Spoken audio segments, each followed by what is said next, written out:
Net neutrality is in trouble, and Wednesday is the last day to send comments about it to the Federal Communications Commission. After that, the fight for internet rules will continue in D.C. and possibly in court. So far, the FCC has received nearly 22 million comments about the issue. Cutting out fake emails, form letters, and duplicate messages, analysts found that a staggering 98.5% of unique comments support keeping the current FCC rules.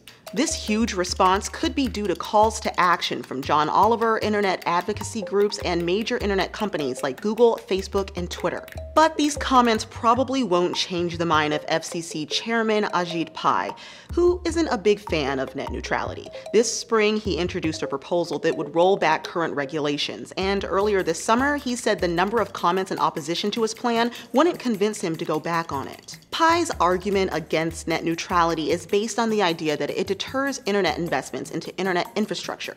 But some internet service providers say that's not the case. In June, 30 internet service companies wrote to the FCC to show support for net neutrality.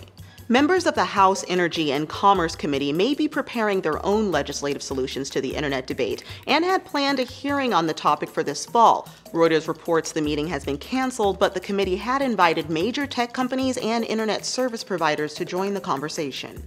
Congressional Republicans say they would like to compromise with Democrats, but would also prefer to see regulations scaled back. Advocates for net neutrality plan to take the issue to court if the FCC goes forward with its proposal. But it's worth noting courts have generally sided with the agency in regard to how it classifies broadband.